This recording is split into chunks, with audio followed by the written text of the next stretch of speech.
Selamat siang Mas. Siang Mas. Sebelumnya saya dari Prodi Sosan, nama saya Rizal Febrianto. Di sini saya akan menanyakan tentang isu politik ya Mas ya. Boleh perkenalkan diri dulu Mas? Oke, boleh Mas Rizal.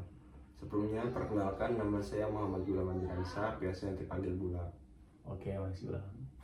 Angkatan berapa Mas? Saya angkatan 2023. Oke. Langsung aja masuk ke pertanyaan Mas ya. Boleh. Menurut Mas Gulam nih, Mas Gulam tahu nggak tentang politik uang? Politik uang ya Mas? Iya. Yang saya tahu Mas, politik uang ya itu politik uang ya itu taktik politik yang menggunakan uang. Jadi misalkan membeli hak suara, membeli suara dari rakyat itu termasuk politik uang ya Mas.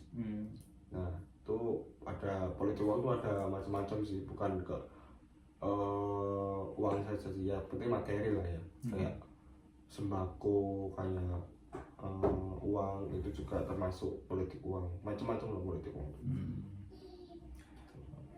Apakah Mas Gulam pernah secara langsung ditawari uang atau barang dari calon kandidat atau tim sukses dalam rangka mempengaruhi pilihan politik? Ini by pengalaman apa gimana? Iya, pengalaman Mas Gulam sendiri. By pengalaman pernah tahun 2024 ya 2024. Berubah itu Mas? Itu berupa nominal uang Mas. Itu by pengalaman ya. Saya itu tinggal di Jawa Timur. Nah pas itu serentak, memang pilkada serentak. Dari Bupati Jawa Timur paslon, ya adalah paslon, salah satu paslon nawarin untuk membeli suara saya gitu, dengan nominal uang yang ya lumayan lah gitu. Kisaran ratusan atau jutaan? Ratusan ribu. Oke. Ratusan ribu. Menurut Mas Gulam nih sendiri nih, bentuk-bentuk politik uang apa saja yang paling sering terjadi di daerah Mas Gulam?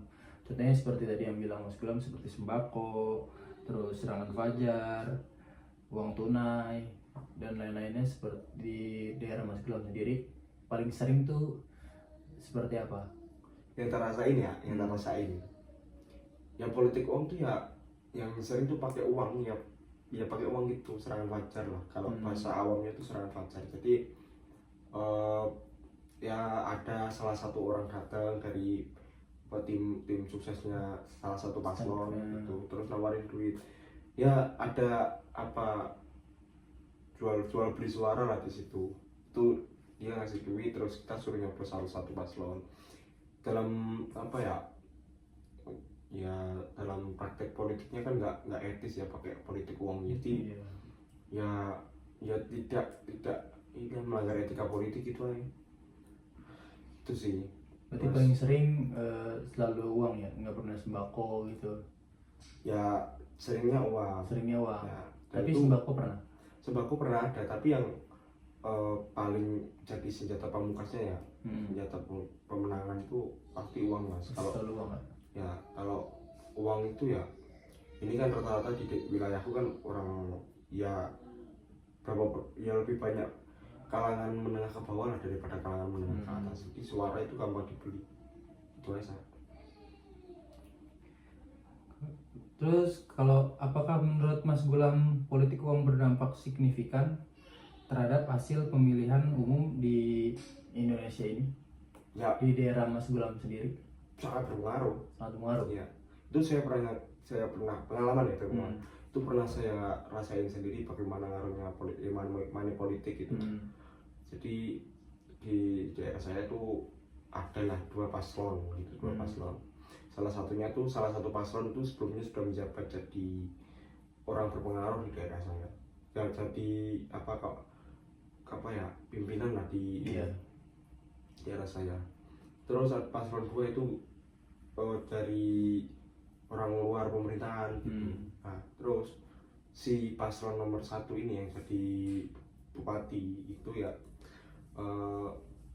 pakai serangan fajar, pakai uang gitu. Nah itu lancar tuh Mas, pakai uang tuh bisa masuk, bisa dibeli uangnya. Nah terus otomatis kan si paslon 2 kan ya nggak seimbang gitu suaranya. Iya.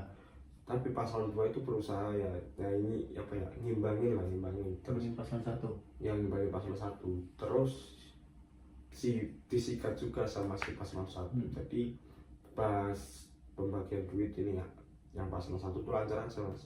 Yang paslon 2 waktunya bagi-bagi duit, waktunya Serang Fajar ini, itu malah yang tim suksesnya itu ditangkap polisi gitu karena melanggar etika, ya etika politiknya gitu. Itu sih ngaruh banget. Berarti sangat berpengaruh ya. Ya. Selanjutnya nih, faktor-faktor apa sih yang menurut Mas Gulam mendorong masyarakat untuk menerima atau terlibat dalam praktik politik uang ini? Ya ini gimana ya, kondisi sosial masyarakat di daerah saya memang rata-rata ekonominya ya menengah ke bawah sih mas. Ya orang kalau ekonomi ya salah satunya itu ekonominya menengah ke bawah. Kedua, pendidikannya ya kurang gitu. Ada yang lulusan SMA, SMP biasanya tuh yang kena oleh money politik itu biasanya orang-orang tua lah, ya umur 50 sampai 60 70-an tahun lah. Tuh kalau anak-anak muda yang udah paham politik, udah paham alur politiknya kayak gimana, itu mungkin nggak gampang lah dibeli suaranya. Nah itu penting juga buat pemerintah lah, kayak edukasi, kayak edukasi politiknya lah kurang. Iya. Gitu. Karena orang tua juga mungkin tergiur juga karena duitnya juga. Tapi emang money politik itu emang disasarkan untuk kalangan menengah ke bawah ya menurut saya. Karena apa, orang yang ekonominya menengah ke atas itu juga udah gak mungkin tergoda dengan uang ratusan ribu juga. Iya, benar. Ya, yang pertama itu yang pendidikannya rendah juga.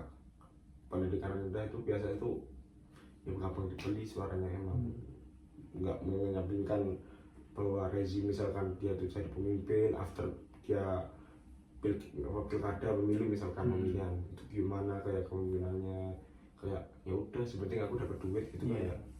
After setelah itu ya setelahnya toyo mindset juga kebangun di rakyat mas. Kalau di eraku ya siapapun itu pemimpinnya juga gak berpengaruh untuk kita juga. Padahal itu kan kalau kita sama-sama ya telah ayam ya, kita sama-sama ya belajar lah, sama-sama belajar itu kan ya ngaruh juga. Misalkan yang hari-hari ini rupiah lemah misalnya, itu kan dari pemerintah juga gitu.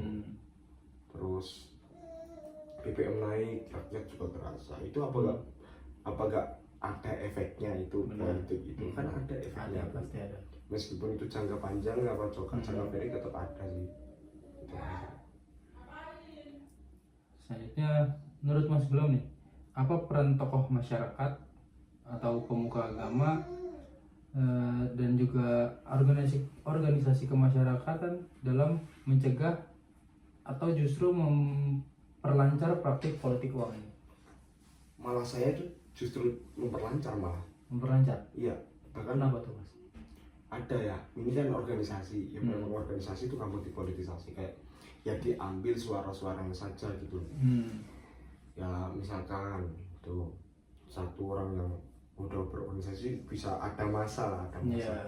Orang politik itu kan butuh masanya doang kan, butuh masanya, dan ya udah gampang aja dipolitisasi.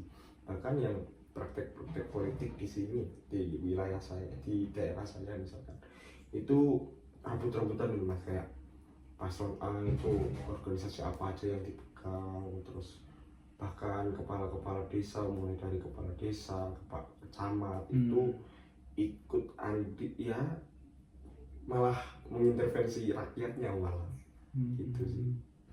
Ya banyak lah studi kasus di rakyat di wilayah saya, tapi yang satu ya terpengaruh itu orang yang punya kekuasaan di daerah itu bisa mengintervensi itu gitu. terakhir nih Mas, Ya. bagaimana harapan Mas Gulam terhadap kondisi demokrasi Indonesia ke depan terkait politik uang? Apakah Mas Gulam optimis atau pesimis bahwa praktik ini dapat dihilangkan? Saya kalau kondisi masyarakatnya masih banyak yang minim pendidikan, ekonominya masih Kurang. ya menengah ke bawah, banyak orang-orang orang-orang yang marginal, orang-orang yang belum mampu berdikari di bidang ekonomi, pasti money politik itu tidak bisa dihilangkan, Mas. Soalnya udah jadi budaya sekarang, jadi habit orang masyarakat lah. Udah. Kalau nggak ada duitnya nggak mungkin dipilih. Itu emang realita lapangannya itu seperti itu. Gitu. Benar. Ya sampai pada kategori tertentu ya, pada level tertentu money politik itu bisa dihilangkan. Tapi selama ekonomi sama pendidikan banyak faktor itu belum terpenuhi, money politik masih terus berjalan gitu. Saya. Oke, terima kasih Mas atas waktunya. Ya.